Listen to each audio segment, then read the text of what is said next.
Welcome to Arts Express. This is Prairie Miller, and on the show, in the Culture Wars episode this week, investigative journalism, whistleblowing, and spies, they're all the same, and even more so now with the UK Official Secrets Act. RT senior correspondent Mourad Gastia is on the case. A journalist can do as much harm to Britain as a foreign spy. So argues the British government in this 66-page proposal, which erases the line between investigative journalism, whistleblowing, and spying. They're all the same under the proposed new secrecy law. Although there are differences in the mechanics of and motivations behind espionage and unauthorised disclosure offences, there are cases where an unauthorised disclosure may be as or more serious in terms of intent and/or damage. What's more, the legislation seeks to remove whistleblower protections even if what they leaked is in the public interest. Instead, it advises would-be whistleblowers to go and talk to their boss if they have a moral issue with something that they're doing, rather than reveal it to the public that their government is engaged in something immoral or illegal. Which raises an interesting question. What if it's their boss that's doing something immoral? Like the health secretary in a leaked video kissing a co-worker after he'd obliged millions to abide by his own strict social distancing measures. I understand the enormous sacrifices that everybody in this country has made, that you have made, and those of us who make these rules have got to stick by them, and that's why I've got to resign. Officially, this new beefed-up version of the secrecy law has nothing to do with the resignation of Hancock. Officially. But it would have made this scandal very nearly impossible. See, any journalist who shared this video or shared anything that they received from a whistleblower could face a sentence of more than a decade behind bars. Due to the new way of defining espionage, including obtaining sensitive information as well as passing it on, journalists who are simply working on their stories can potentially face up to 14 years in prison by receiving some secret information. There's much more to it. Aside from the harsher sentences and the lists and the databases of potential threats, there are special powers that the government wants to give itself.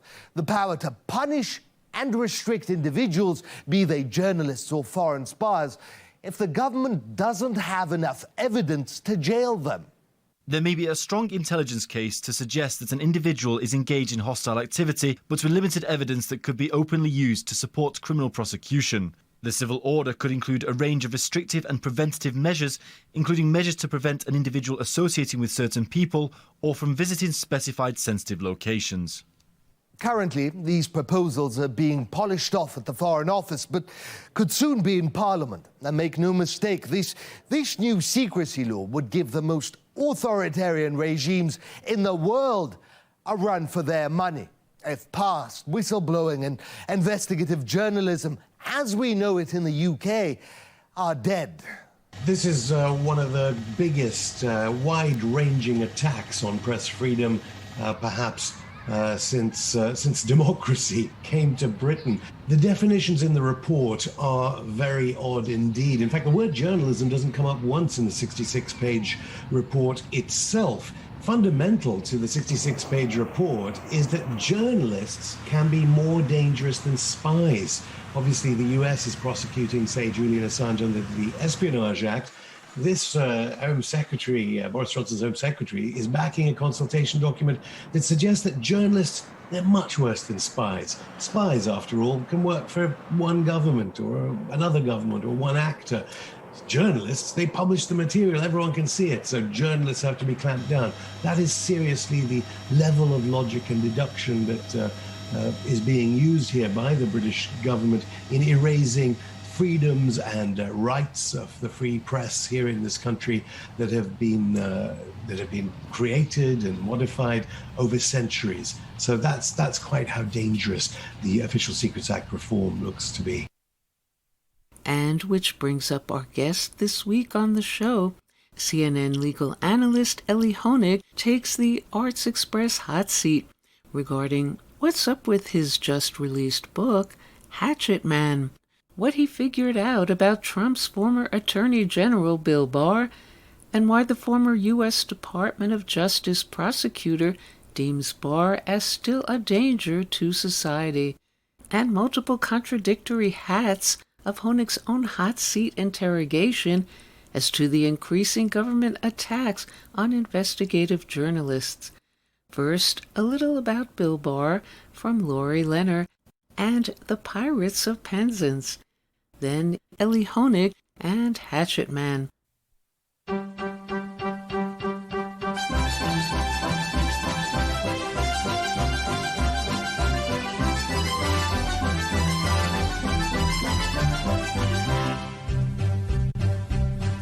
Bill Barr's the very model of a bad attorney general. His intervening in the Roger Stone case is untenable. The way he does Trump's bidding in the DOJ is horrible. His every move in lockstep with the king of the deplorables.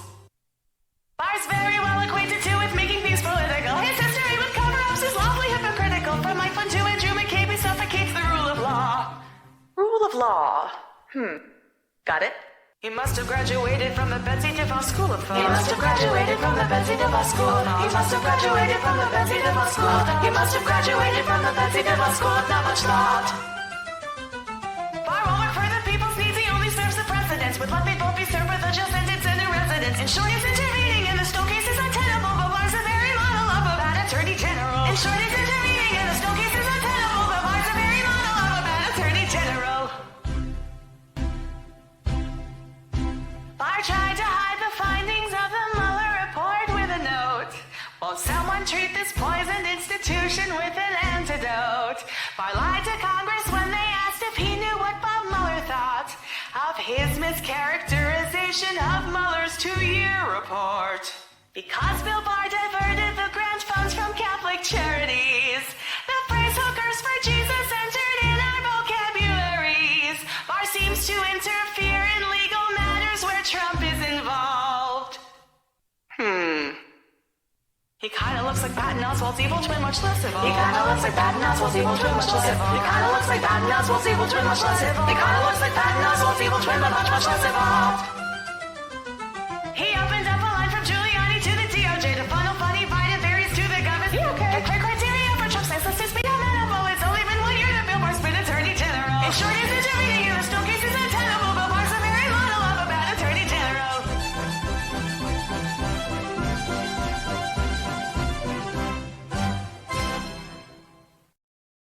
Now, your book title, Hatchet Man, is quite provocative, sort of sounding like a slasher movie. So what can you say about your choice of title? So, first of all, I think it's important to know I did not have my hatchet out for Bill Barr, so to speak, from the start. In fact, I quote myself in the book from the day his name was first mentioned as the person who Donald Trump will be nominating for Attorney General. I happened to be on set for CNN that day, and I knew who he was and did some research, and I said something along the lines of, I quote myself in the book, but he seems like he's serious, and he's experienced, and he's respected, and he seems like a good pick. And a lot of other people who had been critical of the Trump administration and DOJ under Trump said similar things. So I think it's important. Bill Barr, I think, earned the title Hatchet Man through what he did over his almost 2 years in office. A hatchet man refers to somebody who's willing to do anything, no matter how sort of immoral or how bad, in order to protect someone else or to protect themselves or to protect an agenda. And I think in the book I lay out how Bill Barr really had no boundaries in what he would do in order to protect Donald Trump and his own extremist views. But isn't Justice Department political bias inevitable? Because the Attorney General is a political appointee. For instance, right now there's a Republican uproar saying that the Justice Department won't investigate the New York nursing home scandal because Cuomo is a Democrat. To be sure, the president gets to choose the Attorney General, and to be sure, presidents of both parties over our history have chosen people who are aligned with them politically and ideologically. Where I draw the line in the book, and this is the line that Bill Barr crossed, is when it comes to DOJ's prosecutorial function. When I worked at DOJ, I spent about equal time. I started under the George W. Bush administration, and then I spent about the same number of years under the Obama administration.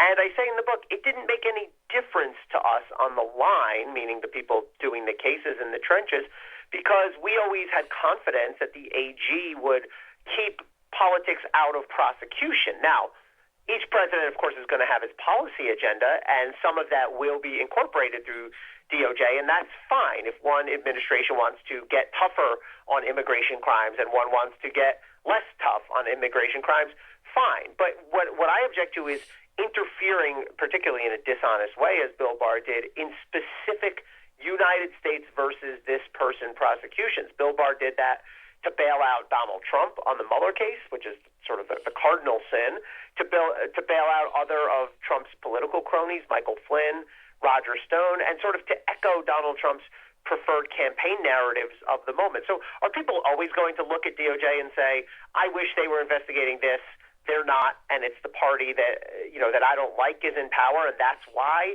Sure, but is there going to be a direct link like we have between Bill Barr and some of his decisions? That I have not seen before. Now, you wear two quite different hats as a veteran government prosecutor and now as press, as a senior legal analyst at CNN. So how do you navigate between the two, law and the media, lawyer and journalist, and in particular with a background as a prosecutor, when journalists are coming under increasing attack and prosecution, as we see now in the UK, for exposing important revelations to the public and with the proposed enhancement of the Official Secrets Act there? So I think the two experiences that I've had work quite well together. A lot of what I do in my role with CNN and in this book is draw on my experience as a prosecutor, and that's sort of something that I'll always have, right? I mean, people always have opinions and maybe well-informed opinions. I'm able to say that I lived it, that I've had this experience. I've been in this situation, and I do a lot of that in the book. I take the reader sort of behind the scenes of what's happening, what happens in prosecutors' offices, what happens at trials, and I use those scenes not just to entertain, but to draw out the most important principles. And I do a lot of that, I think, on air. I'll say, I've had this situation. I've had this happen. Here's what you're thinking about. Here's what it could mean. I also am sort of very much or close to an absolutist when it comes to press freedom. I always have been, even as a prosecutor. I think it's very dangerous when you get into situations where government is investigating, subpoenaing, as we saw recently, going after journalists, trying to figure out their sources, except for in the most extreme and sort of narrow cases. So I think those two experiences sort of mesh together quite well. And in terms of, say, a psychological profiling of Barr, what are your thoughts about both him and his father, Donald Barr, having been intelligence operatives, Barr for the CIA and his father for the CIA predecessor, the OSS, and as a driving force of his personality and decision-making? I don't try to delve into the psychology between Bill Barr and his father. What I do in the book, though, is I look at Bill Barr's words and actions as Attorney General. And I guess if there's a psychological aspect to it, it's really based in harder proof. Maybe this is the prosecutor side of me. And I argue in the book, people say, why? Why did Bill Barr go to such extremes? Why was he willing to debase himself and DOJ? And I think the answer is, one, Bill Barr's a legal extremist. He long has been. He's always viewed the president as being sort of above the law, and I think he took that to a really indefensible extreme during his time as AG. Two, and this part surprised me when we were researching the book, Bill Barr is really deeply, not just deeply religious, that I don't have a problem with. He's a religious extremist. We found things that he had written and said publicly in the 90s where he talked about the need for, quote, and I quote Bill Barr, God's law to prevail over the entire country, to govern our rules and our laws, for the church to reclaim its rightful place at the head of our society. He railed against, and again I quote Bill Barr, the homosexual movement and militant secularists, and he blamed them for essentially all the social ills in our society. And so I think one of the reasons Bill Barr so relentlessly and really amorally pursued power is because he is this deep religious extremist. And as a longtime prosecutor, what are your thoughts about what is often heard concerning the U.S. legal system, that it's, quote, liberty and justice for all who can afford it? I think there's something to that. I think that, look, one of the great things about our system is we have a floor. everybody is entitled to not just counsel, but competent, conflict-free counsel. We have a wonderful public defender system. That said, I think reality is powerful people get away with a hell of a lot more.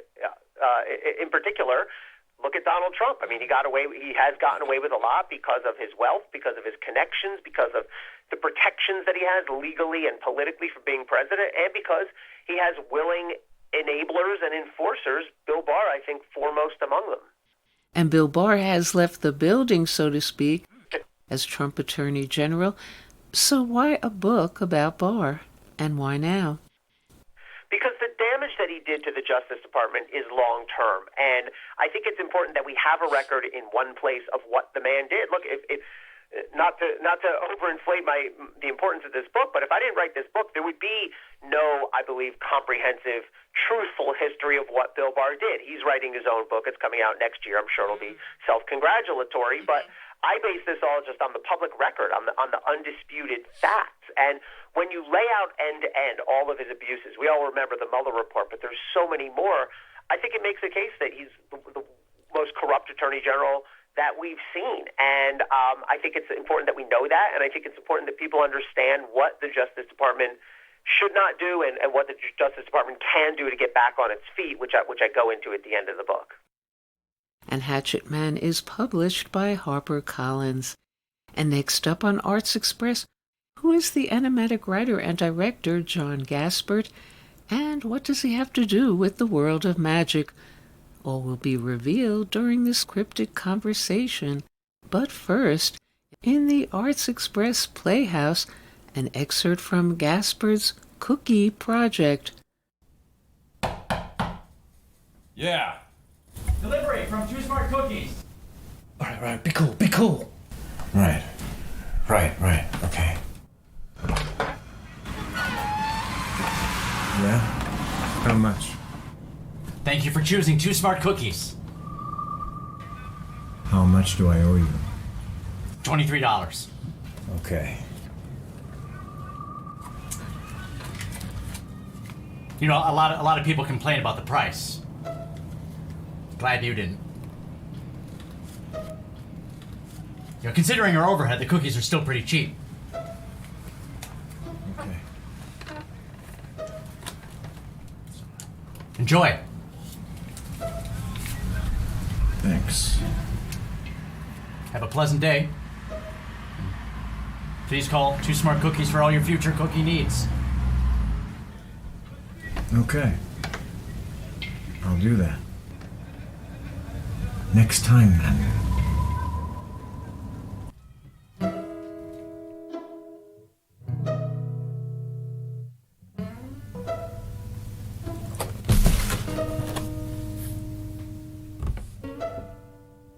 The main thing, I want him to suffer. Yeah, suffer, I know. I was here for all the planning sessions. I'm just emphasizing. I mean, this is what the flowchart's all about, right? The moment is rapidly approaching, and I will savor it. The shirt is too warm suddenly. I just want satisfaction. I just want to experience what so many throughout history have. A cold dish of revenge, with a garnish of humiliation, and a dessert of mad cackling. I want that man, that teacher, to know that you can't give Steve Biberman a B- and get away with it. I know. You said that the first day. It was an impressive paper. You've referenced it several times. Renaissance England. That was the topic I chose, and that was the topic I worked on. The kings and the queens, of course, but also the peasants and the music. I went to the school library, then I went to the city library. Encyclopedia Britannica, naturally, but that was just the beginning. That was before the internet. That was before you could do all that research in 10 minutes. Steve... 11 pages it was. 11 beautifully researched pages. Uh-huh. Let me tell you what he said. Here we go. Let me tell you what was said by Leonard M. Parker. Steve. Leonard M. Parker. Masters in European History from the University of Illinois. Master's thesis from Henry I to Henry V. 5 Henrys. I remember. Leonard Miller Parker. What kind of a middle name is Miller, anyway? So he reads my paper, typed on my sister's typewriter, and he says, and I quote, "You seem to have done a lot of research, but I don't think you got some of the facts right." Facts, right.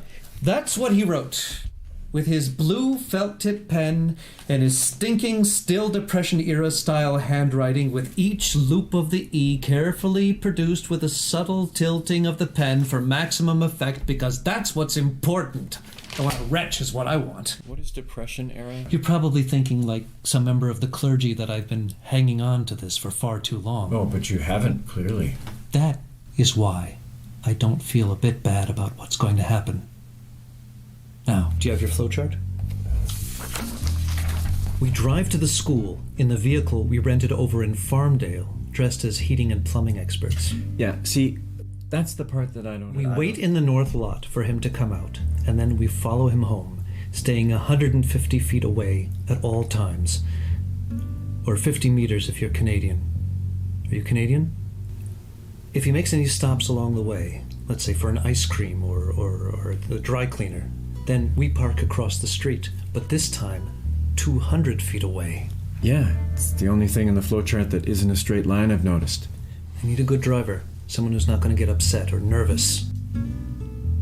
Well, thanks. If he doesn't make any stops along the way, he should be home in 16 to 18 minutes. We arrive a few seconds afterward.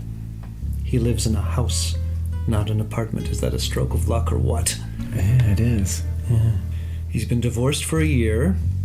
He and his ex-wife are not on the best of terms, so we can count on her not being there to attempt a reconciliation. Yeah, no wife. We wait 22 minutes. Exactly 22 minutes. I knock on the door.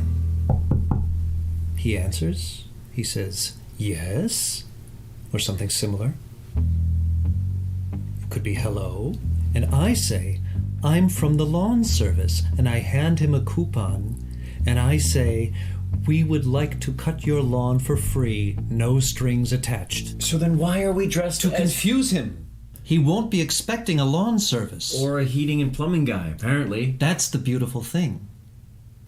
The rest is simplicity itself. While he's reading the coupon, I get out my pepper spray thing, give him a couple of squirts of chloroform. He falls to the floor, which I hope is carpeted.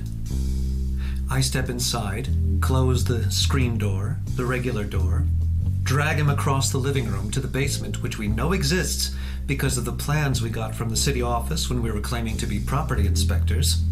And the basement windows. Can you give me one reason why I'm here? By the time he comes to, he will be tied to a chair in the dank basement.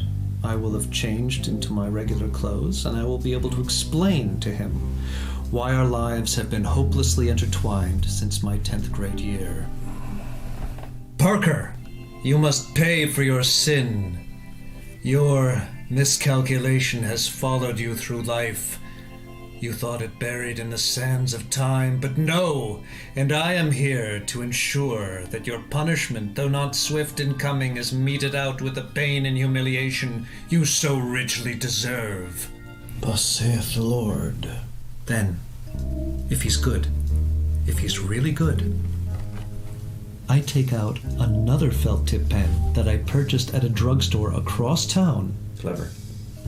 I place it between his teeth, and then he can, at the very least, turn a B- into a B+. I hope he uses the same writing style so it matches.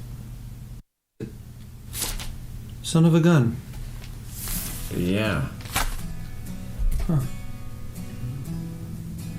Well, that takes care of that. Okay. Still have those cookies though, right?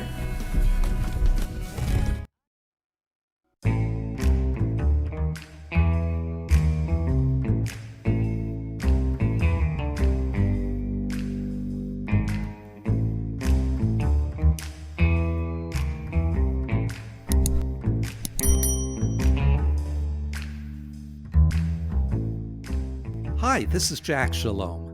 Who doesn't love a good mystery? Our guest today is the author of not just one mystery series, but at least two, and I've been devouring all of them in a bet you can't eat just one style. The mysteries are witty and clever, and the setting of each series happily coincides with two very fun worlds, the world of stage magicians and the world of small-town amateur theater companies. And as if that weren't enough from our talented guest, he is also the author of a well-regarded series of books about fast, cheap, low-budget filmmaking.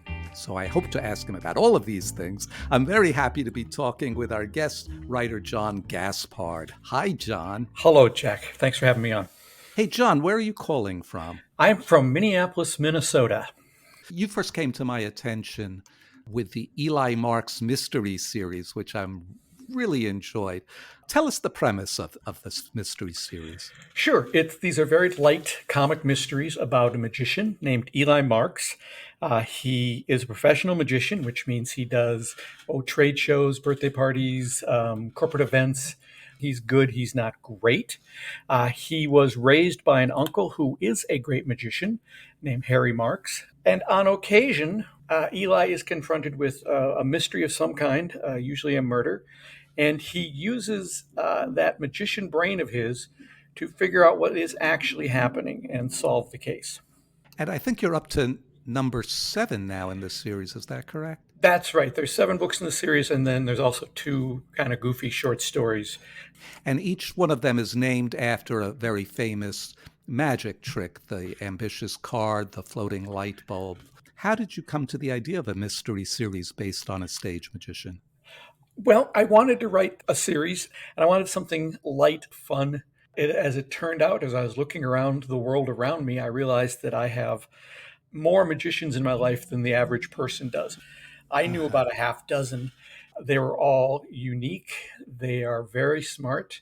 They have a weird way of looking at the world. As I looked further into it, I realized that the names of the tricks were just fascinating. The first one was the ambitious card, and that's just a silly, fun name. I looked at it and thought, well, there's enough here for certainly one book, which was the ambitious card. And then by the time I'd learned enough to write that book, I knew so much that I was ready to try another one. And so originally, Jack, I learned how to do the ambitious card trick. And I thought, that's great. I know how to do that trick. I should do that with every book, and I'll learn the trick that goes with it. And the trick that surfaced for the next book was called the bullet catch, which has killed 13 people over the years. And I thought, well, all right, I'm going to keep writing, but I'm not going to learn the tricks anymore. So that's where he came from. He is wrong as often as he's right when it comes to solving the crime, and usually to his peril, because he thinks the answer is A and it turns out to be B. By the time he figures that out, there's a gun pointed at him. But he does, in the end, figure it out. And you don't have to read them in order. There is sort of a progression romantically. But everyone stays pretty much the same age, and they don't change that much throughout the 7 books. You say you did learn how to do the ambitious card. So you do have a certain amount of hands-on practical knowledge. I got really, really lucky. I mean, really lucky. My friend Bill Arnold has performed everywhere. And I said, I need to learn some magic. Where do I go? And Bill said, well, call Suzanne. You'll like her. Oh, yeah. And I had no idea who Suzanne was, but as it turns out, anyone in the magic world would go, oh, my goodness, you know Suzanne? It's like, yeah. So I spent a number of Saturday afternoons with Suzanne in a coffee shop in Brooklyn Park, Minnesota, with ostensibly to learn how to do the ambitious card routine and come up with my own variations on it. But in reality, what I was getting was an education in the life of a day-to-day magician. And you couldn't have a better teacher as to what are the day-to-day concerns. Did you find out more about magic and magicians than you want to know? Yes, absolutely. In fact, a magician who I won't name, who's very talented, said to me once when I said, I'm going to go to a convention, why don't you go? And he said, because I love magic. I just don't love magicians. And with any sort of niche kind of thing, it takes all kinds, and you get all kinds of people in there. What is it that surprised you most about the world of magicians? I think I'm surprised at the sheer number of people who love magic, who buy magic tricks, who practice things, and who never perform. I'm surprised at that number. And I shouldn't be, because, there's all kinds of people who love Broadway musicals and know everything about them and never perform. I mean, you don't realize the number of people who are fascinated by the craft of it but have no desire to do it. Well, speaking about craft, I want to talk a little bit with you about the craft of writing a mystery. First of all, you said you went into this with the intention of writing a series. Does a series get easier or harder to write as you go along? And I can think of reasons for both. It does get both easier and harder. It's easier for me now because all the groundwork has been laid. The universe has been created. I know who everybody is, and when I add somebody in, I know how they're going to be greeted by all the other characters. And I have the background in magic that I've even been told that I'm not allowed to say I'm not a magician because I know enough that I technically am a magician. But since I'm a magician who only does one card trick, if you're allowed to be that. The hard part is the same hard part that it's always been, which is coming up with a solid mystery that is compelling, that will last for 70,000 words, and that when you get to the end, the reader is always me 20 years from now when I've forgotten the story and I'm coming back and reading it, where the reader is a little delighted and go, oh, of course, that's who it was. You told me that all along. I just didn't see. But that was totally fair, and there's no point in the book where you lied to me. So planting those clues and getting you to the end where it's been a completely fair mystery is always the hardest part.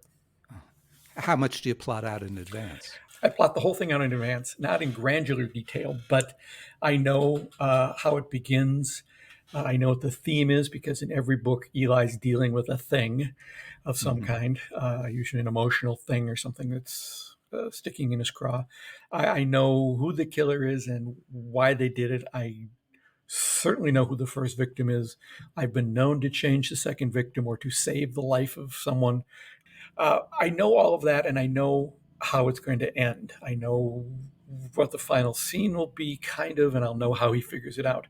What I don't generally know is the last third of the book specifically, because the first 2/3, by the time I've written that, things will change, and there's really no point in overly plotting that last third because it's just going to change as things go along. Do you feel that there's a natural life to a series, or do you think you can do it forever, like the Hardy Boys or Nancy Drew or something like that? I don't know. There's 7 books now. I have a pretty good idea for an 8th one. I've got a handful of short stories I've been playing with because for me, the hardest part is coming up with the mystery. That takes a lot of work. So I've been trying to write short stories that have short mysteries so I can sort of train myself to do that. Although part of me is going, well, why are you throwing away these mystery ideas in a short story? You could do a whole novel.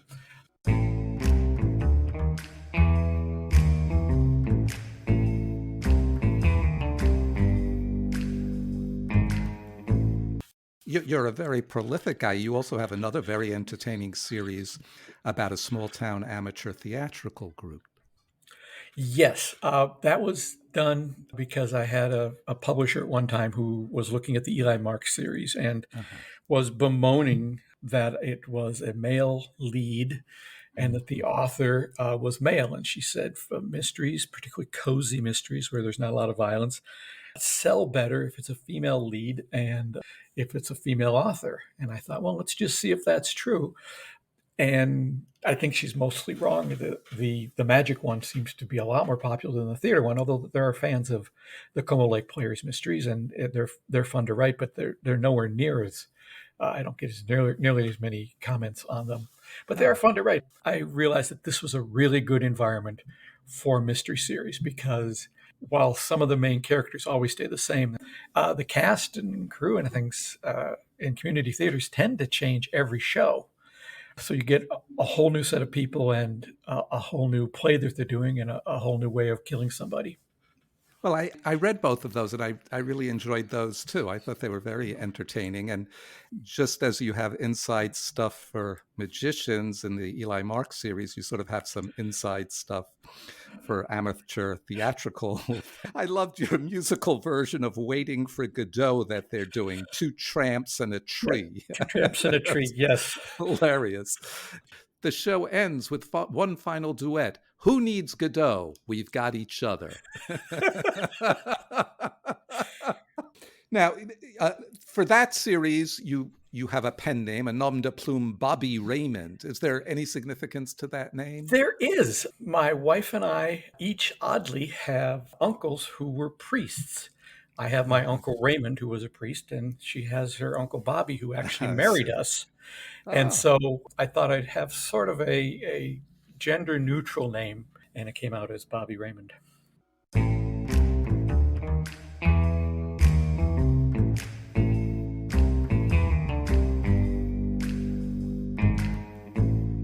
Were you always a writer? Yes, I didn't intend to be. I always was interested in creating story stuff. And that same uncle we just mentioned, Uncle Raymond, when I was around 11 or so, handed me a box and said, "I'm not using this anymore. You can have it." And it was a old Kodak wind-up regular 8 camera.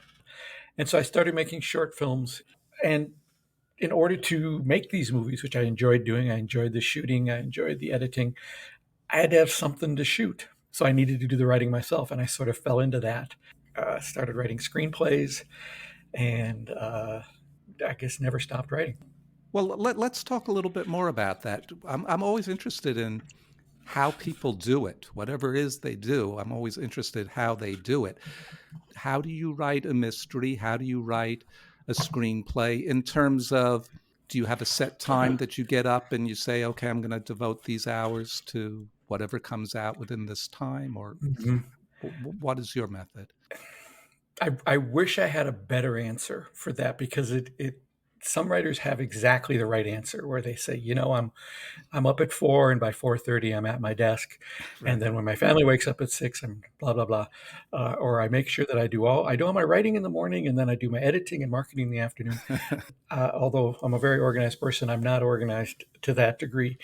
Most of the writing is actually done in my head, because if I need to sit down and write, for example, a scene with Eli and Uncle Harry, I know those guys, and I can write them all day long if I know where I'm trying to go. So for me, the writing part is taking long walks and just thinking about, well, what happens next? What happens next? What would be interesting? What happens next? How does he get out of that?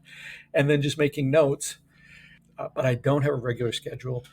I don't have a regular schedule because I'm trying to keep it as much not a job as I can, because I had a job, and I don't want this to be a job.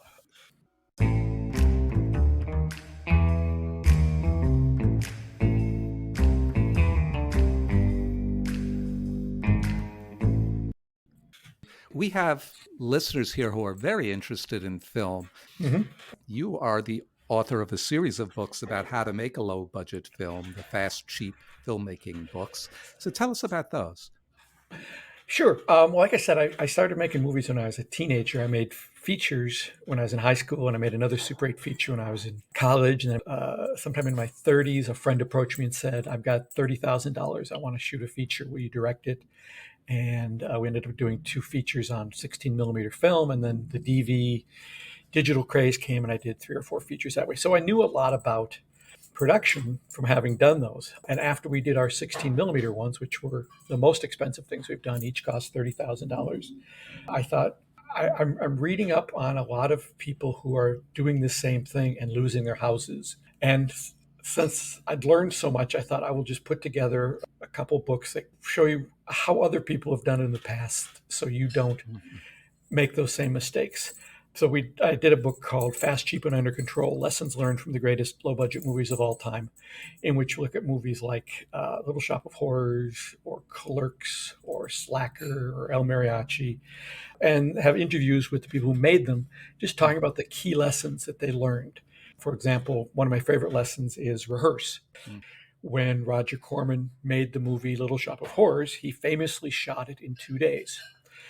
He did some exterior stuff the following weekend, but it was shot in 2 days. However, he paid the actors for 5 days, and he spent the first 3 days rehearsing. What does that tell you about the value of rehearsing? It can be a pretty important thing. Now, conversely, I talked to Henry Jaglom. He works in a very improvisational style. And if you ask Henry about rehearsing, he goes pale. He just, no, I want to roll the camera and get the first thing, because that's the true thing. So you've got 2 different lessons on rehearsing. They're both true. They're both correct. They're just different points of view from how you want to get your movie done.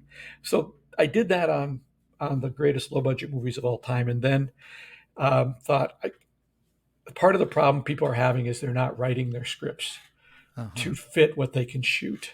So I went out and talked to, 20, I think, different screenwriters who'd done low budget movies.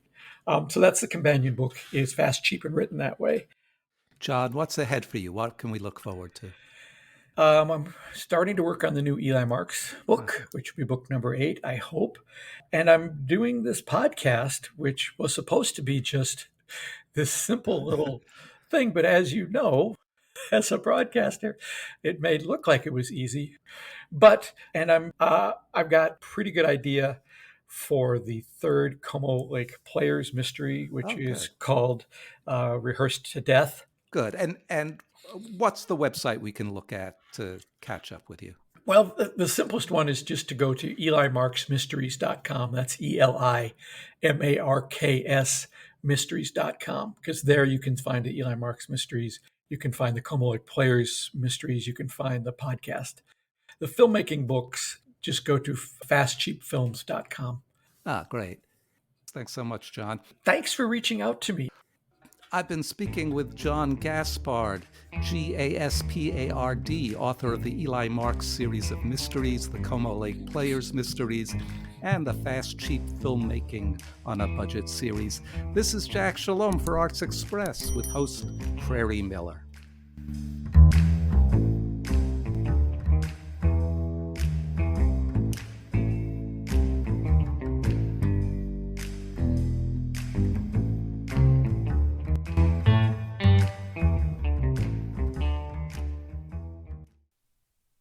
You're listening to Arts Express, and next up on the show, actor and director Tim Robbins, and figuring out how to lift people from the emotional ravages of the pandemic, has fashioned together with his Actors Gang crew a virtual dramatic production, We Live On, and based on 30 stories of Great Depression survival from hard times, an anthology of collective oral history penned by the late writer-historian, actor, and broadcaster Studs Terkel, known famously as, quote, the Walt Whitman of the radio waves, and guerrilla journalist with a tape recorder. First, a selection from We Live On, then Tim Robbins. In 1929, my father, Harry O'Donnell, was working as a runner on Wall Street. This was long before automation or electronics. A stock trader would write an order on a slip of paper, and a low-paid employee, a runner, my dad, would physically run that paper across the floor of the exchange and deliver it to a broker, running back and forth all day long. October 24th was a dreary day in New York City, cold and cloudy. My dad was only 16 years old when he came to work that morning on the Long Island Railroad. He lived in a small apartment near his aunt and uncle's house. They'd taken him in a few years earlier. My dad's father couldn't keep a job because of mental illness, schizophrenia. And in 1921, when my father was 9 years old, his father was committed to an insane asylum for life. His mother had had a good job with the National Biscuit Company, but she'd been blinded in a factory explosion there, and she died in a pauper's hospital, St. Vincent's in Greenwich Village. So my father ended up in a Brooklyn orphanage and was eventually taken in by his mother's sister. He'd had a rough childhood, but now he had a good job, and he was proud of it, a Wall Street runner. But that afternoon, October 24th, 1929, my father was on the floor of the New York Stock Exchange when everything fell apart, when chaos hit and the stock market crashed. Investors lost millions. Hundreds of companies went bankrupt. Banks failed, and millions of people lost their jobs. Panic and hysteria were contagious. Men started jumping to their deaths from the upper floors of Wall Street's high finance buildings. I've often had the odd thought that I would never have been born if one of those despondent men had landed on my father's head that day.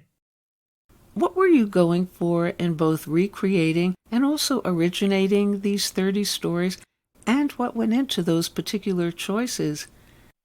Well, it was all born out of limitations and obstructions. We, as a theater company, when we went into lockdown, could no longer meet together. So we decided to start working virtually with each other on Zoom. And we found quickly that it's a very difficult medium for theater, that you couldn't do scenes together, that the timing was off, the technology was off. And so what we figured out was that the way we could tell stories was in a more intimate way, directly to the camera, as if it was someone you were talking to in a bar, one person. And once we got over our own theatricality and our own impulse to be on stage and realized that this is more like a film medium, this is more intimate, then we started to really hear those stories, and the stories started to resonate. The 30 stories, there's 10 per night. There's 3 parts. Each part is independent of each other, so you don't need one part to understand another part. But we're doing the marathon, so part 1, 2, and 3 consecutively. And then we open it up to an open forum so that audiences can share their own experiences and their own feelings about what they're going through right now, but also about what their own ancestors went through in the Great Depression. As we were working on this, as we were reading these stories, we immediately understood that these stories could have been written yesterday, that the struggles that people went through back in the 30s are very similar to the struggles people are going through right now.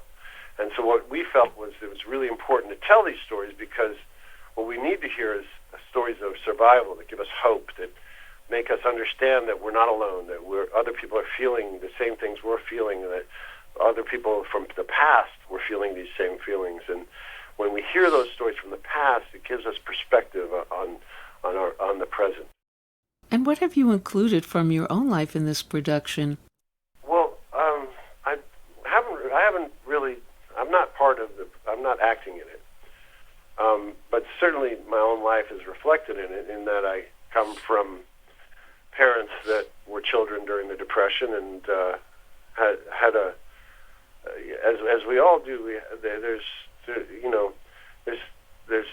behavior and for example, clean your plate. It's like, don't waste food, because when you grow up, when you're hungry, that kind of reflects your worldview for the rest of your life. And so a degree of separation sometimes, there's still a connection there with our ancestors from the Depression. Now, you began this endeavor with the question, how do we as artists address the fear of this time, the loss, the desperation, the lines at the food banks, the poverty? And now that We Live On has been completed, what do you see as the answer to that question you posed to yourselves? We live on by our shared humanity.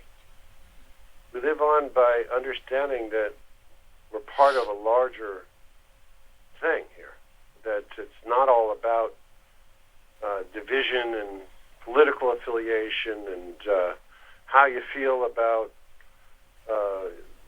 anything. It's about the idea that other people are there. There are human beings that are next to you, and even though you may disagree with them, they still are human beings. I think what we've fallen into in this country is great divisiveness that has been propelled by abstract hatred. It's real easy to hate somebody when you're typing at your computer and you're alone in your room. It's a whole other ball game when you're next to that person, sharing space with them, sharing time with them, looking at their eyes. This is what we need more of in this country, where we've come so far down a road of that's destructive. And ultimately, I'm not sure that this division hasn't been encouraged, that this might be something that certain people in power and that hold the positions of power would very much like us to be fighting and not find our common, because it keeps them in power. And so We Live On, and what Studs Terkel did in the book Hard Times was, at the center of it was this reminder of our shared experience. And that in order to get through this, we have to buoy each other up. We have to hold each other up, regardless of how we feel about politics or vaccinations or anything. We have to respect each other more. How would you say Studs Terkel has influenced you in your own life politically and creatively, and is an inspiration, and who liked to call himself, quote, a guerrilla journalist with a tape recorder, and who is known as the Walt Whitman of the radio waves. That's a beautiful description of him. I've been inspired for a long, long time by him. In the early work, The Actors Gang, we would look at his books as a way of getting in touch with the common person, the working man, the what that real documentary chronicling that Studs did was so important. It's because it's verite, it's truth. I got the opportunity to actually interview Studs Terkel for the LA County Museum of Art in the 90s. Paul Holdengraber, who's a great interviewer himself, asked me if I was up to the challenge of interviewing the greatest interviewer of all time. And what I found was Studs was so welcoming and so easy, and it was a great conversation, and I got to be friends with him, and he was a great inspiration for me. Okay, well, thank you so much, Tim Robbins, for calling in. And please mention also that if you're flat busted and you don't have money to see it, that at the Actors Gang we got your back, and that if you need to see it for free, that's definitely possible. Just contact us at our website at theactorsgang.com. Great, will do. And thanks so much again. My pleasure. Thanks for having me. And We Live On is running through September 4th online, and again with more information at theactorsgang.com. And that's all we have time for today on Arts Express, Expression in the Arts. And if you'd like to express yourself too, you can write to us at theradiogoddess@gmail.com. Until next time, this is Prairie Miller leaving the station.